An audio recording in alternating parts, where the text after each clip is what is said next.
Ringwalk Danny here in Philly at the DSG Barbershop with none and only Danny Garcia. Champ, how are you?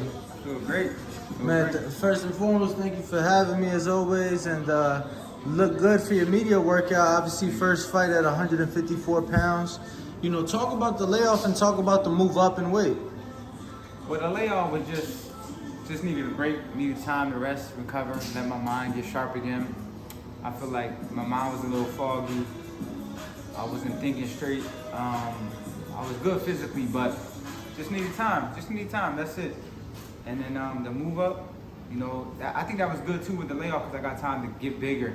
I got time, not get fat, but Naturally, build up to 154. Exactly, where I gotta get. I was walking around 175, 180 pounds, but I was still looking like strong. You know what I mean? I was still doing my push-ups every day.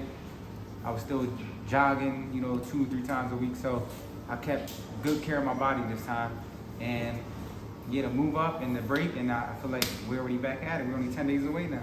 Now, you talked about getting out here, getting back in the gym a bit earlier, getting more sparring in for this camp. Do you think that's what you was missing? Maybe getting more rounds in, getting more work in? Or do you think it was just having that time off? Well, when you off a year and a half, you won't fight in a year and a half. You better go in there and get some get that rust off. Yeah, exactly.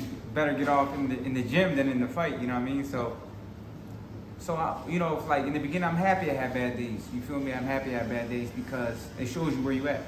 It shows you where you got to build up from. And so I feel like I came a long way since the first day of camp. I feel great. I feel like I never left. So it's like it's a blessing. Now let's talk about your opponent, Jose Benavidez Jr. Obviously, we've seen him in the ring against Terrence Crawford, probably his most notable fight. Did get stopped, but went pretty late in that fight. What do you make of him, and how tough of a task are you expecting next Saturday night? Oh, definitely. He's definitely I could tell he got some grit in him. He got some dog in him. And it takes another dog to break you down. So I know he's gonna come. I know he's gonna try to be mentally strong. I know he's gonna try to impose his will. And I know what he's going to try to bring to the table because I could just tell by looking at him, the way he fights, that he tries to impose his will. He tries to get angry and overpowers opponents. But I'm ready. I face guys like that. I face mentally strong guys. I face fast guys. I face guys with great chins. And I feel like everything I've been through in my career is going to make this fight not easier for me, but it's going to prepare me mentally to get the job done.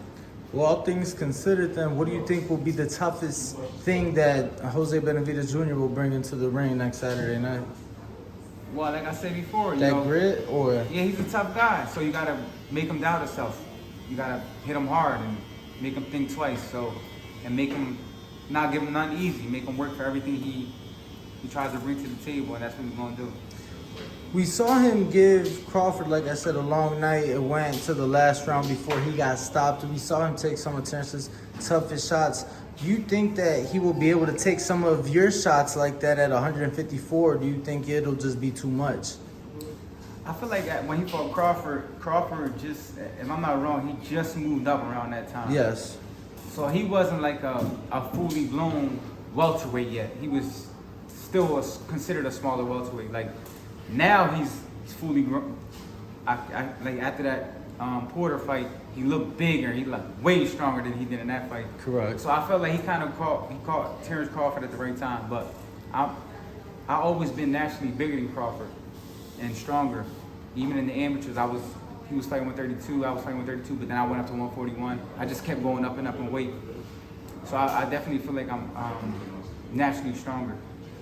Now, during your media workout, there was a moment where you said that you guys would like the knockout, obviously not looking for it.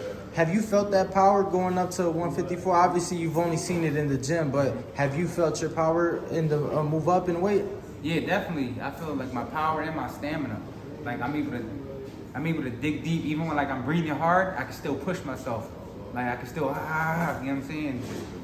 Keep that engine rolling. So definitely the extra weight the extra weight is helping me stamina-wise and strength-wise. But me, I'm the type of person, I was born with power, so it's really not going to go nowhere. I just got to work on other things. You know what I'm saying? Danny, I know, I'm sure you've seen the comments. I know you've seen people asking for that check left hook for a minute now. We saw you get a stoppage in that Granados fight, April 20th, 2019, but it's, you know, haven't really seen much of it at welterweight since. Is that Danny back? Yeah, definitely. Well, I feel like styles too. It's harder to land the left hook against a southpaw, like Red Catch and Spence. So those fights went the distance, but it is harder to land the left hook on a southpaw because it's from a different angle. You know what I mean? Absolutely. So I was really focused on throwing the right hand more and trying to turn the left hook using the jab and going to the body. But against a right hand and the left hook, I could do different things to set it up a lot more. I could use more tools to set up the left hook. With a southpaw, it's a little harder. That's why I didn't get it. But I feel like I could have stopped Red Catch. I probably just let my foot up the gas. And I feel like I could have probably stopped Spence too if I would just put my punches together because I hurt him a few times in the fight. I hit him with a couple good overhand rights. I buckled him a little bit, but I just didn't follow up. But the power's there. The power's there. Obviously looking forward to seeing it. And speaking of Spence, since your fight, he got in camp obviously for that Pacquiao fight, had the detached retina, and then gets back in camp, gets healed for the Ugas fight. Just wanted your thoughts on what you've obviously the Ugas fight and what you saw of Spence. No, I said Spence was gonna dominate him. I said Spence was gonna punish him. Every day I walked in the gym, people were like, "What you think about that fight?" I was in there with him. And he's gonna punish that guy. I'm telling you, Ugas is a good fighter, but he don't have the power I got to keep him off. He did hurt him one time, but he ain't gonna have nothing for him to respect him, and that's exactly what happened. You ready, Haas? Everybody's been talking about since we saw Spence back in the ring against Ugas. You know, everybody wants the Spence versus Crawford fight for undisputed. It seems like right now we're closer to ever than getting it. There's rumors of November.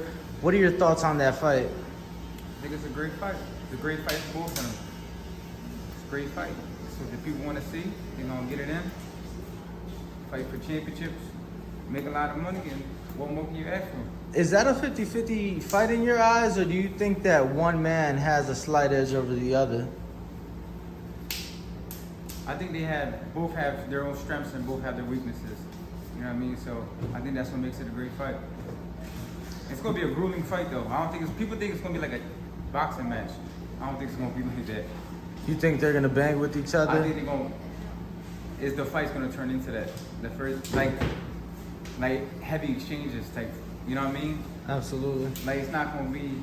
So do you expect that? Crawford's going to go in there and try to outbox and make it an easy fight. But I can't see that happening. So would you expect for things to kind of turn up more so in the second half of the fight? After 4 rounds, I think. After the first I think 4? there's going to be a knockdown in that fight, too. Oh, wow. Yeah. So you don't see that going the distance? No, it's going to go the distance, but I can see somebody getting knocked down. Oh, knocked down. Okay. Yeah. Do you see one person in particular going down, or do you think that both men have an equal shot of being put down? I think both guys could... Well, Crawford's showing a good chin lately. Spence is the one that been looking, sometimes gets a little wobbly, but I think either of them could. Well, Crawford did go down in that one fight with the Russian guy, so both of them showed that they could be hurt. You know what I mean? Oh, the Velasquez fight? Yeah. So, Mean Machine? like I said, it's gonna be a grueling fight. It's gonna be a grueling fight. That's not gonna be a boxing match. Now, obviously, we are in the DSG barber shop, but let us know who you got here. I've had the pleasure of meeting your barber a couple years back, but let the world know who you got behind you. Oh, this is my barber Haas right here. 10 years in the making. You feel me? Well, going on. Little man. He just did a triathlon too. Oh, snap. He's considered one of the strongest men in the world, right? Yeah. Mentally. How was that triathlon, Haas? It was good. It was a challenge. I almost drowned. What inspired that? I've always been in the athletic field. Like, I grew up watching these guys box. I was in the boxing world for a little bit.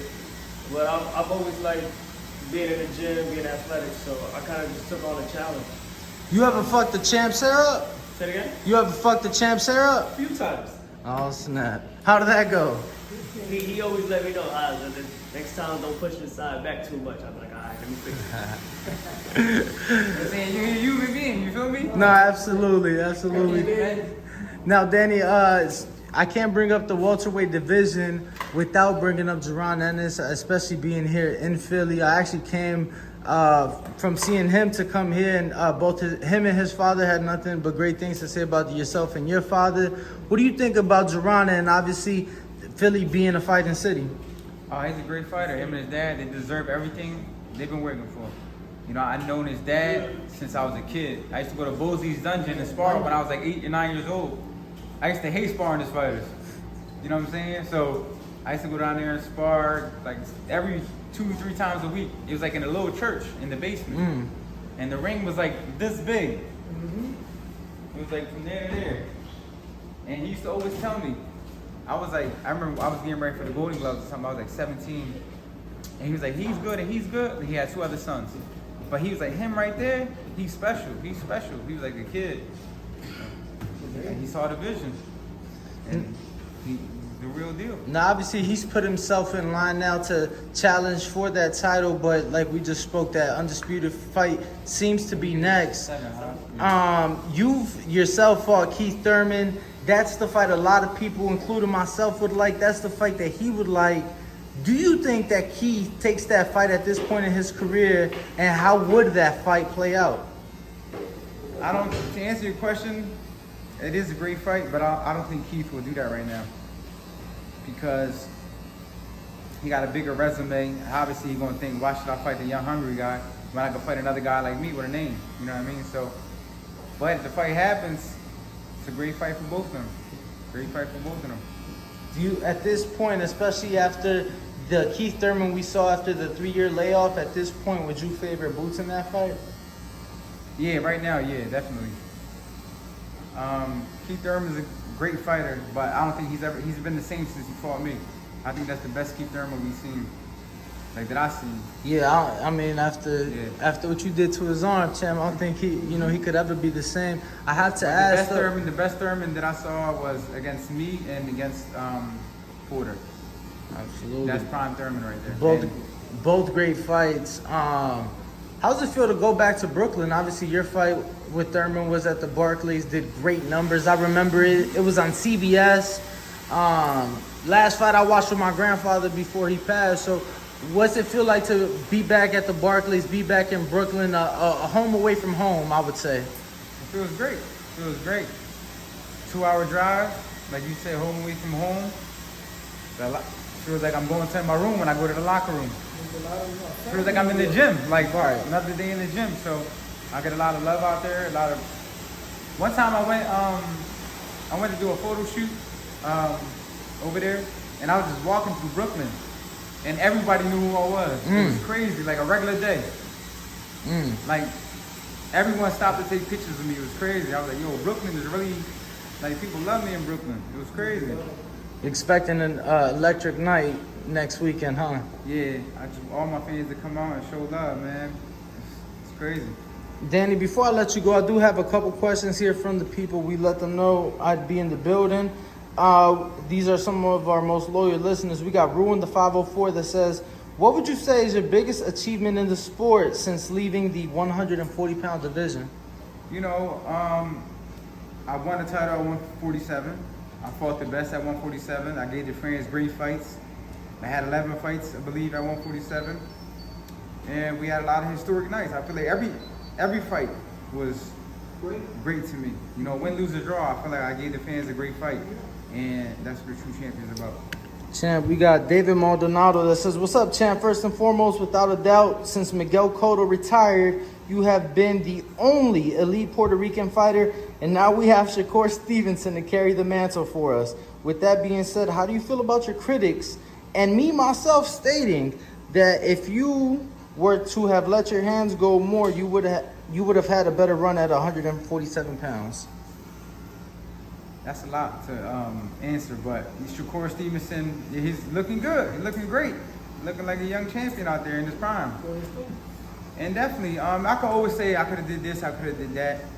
But even fights that I felt like I won, like I felt like I won the fight, You didn't get the decision. Yeah, exactly. So it's like you can say this, you can say that, but if I did let my hands go, it probably send the same result. So I don't know, but I feel like I won in my heart those 2 fights and the Thurman and Porter fight, and even the Spence fight. I threw 700 punches. Be like, yo, you didn't let your hands go. That was my career high. I never threw 700 punches in my career. You feel me? So I feel that, champ. We have I'm gonna throw 1,000 punches. and still, right? We have a couple more. We got James Valdez from San Antonio that says, I remember on a live interview at the Broner Maidana fight, you were upset because someone in San Antonio stole your jacket. Did you ever Did you ever find out what happened? What the fuck? That's funny. Fuck no, I never found that jacket. I left my jacket on the chair. He got it. So he probably got it, right? I never found that jacket. That's crazy. Yeah, I don't even remember that. Damn. Last few. We got Canada from Nebraska that says, Danny, thank you for interviewing with the Boxing Voice. At 154, the opponents get much larger like Hurd and Fondora. How experienced are you fighting taller men? That's a good question. I never really fought a lot of taller guys than you. I sparred different people. But Spence was pretty tall. Red Cash was pretty tall. It's all about just getting ready for whoever's in front of you. Like if I'm fighting a tall guy, like Benavidez is taller than me, I bring tall sparring guys in. You know, you get the same look. So you just whoever you're fighting for, you gotta bring in the right people to make you get that look and get prepared. I gotta ask Danny, because you never fought Terrence in the pros, but obviously you guys fought in the amateurs. He has said, assuming he gets through Errol Spence, he says once he beats Errol, he will beat his, quote, cheerleader, end quote, and Jermell Charlo. How do you think Terrence fares at 154, given that he started his career at 135 pounds? Well, I think me and Terrence are like the same size. Like physically, we're the same size. I don't know. You know, whatever he feels that he could do. So I really can't comment on that. You know, you got to get past Spence first. Well, I asked because obviously you made the move to 54 first. So is that a fight that you've thought of in the future? I know you've brought up Lara, who's a middleweight. So would you entertain a Spence at 54? Spence or Crawford? I'm sorry, Crawford. Definitely anybody. At the end of the day, I always felt like me and him had a history. Like you know, like you always know you're gonna fight that person. I always felt like we would fight again because of our history. It was like Destiny. Like it's destiny. But I don't know. I really don't know. At this point, you know what I mean? He got a lot going on. You gotta get that fight first. I gotta get my W. He gotta get his W. Yeah. So we got different paths right now, different destinations. All right, Sam. Well, thank you very much. We appreciate it and can't wait to see you back in the ring next Saturday night. Thank you. I appreciate it. Family, don't forget to hit that like button. Subscribe to the YouTube channel. Help us get to that 1 million subscribers. We're on the road to 1 million. And obviously, we have other great content on our Patreon channel. So since this video is over, head on over to our Patreon and check out all the exclusive content or right here on our YouTube members.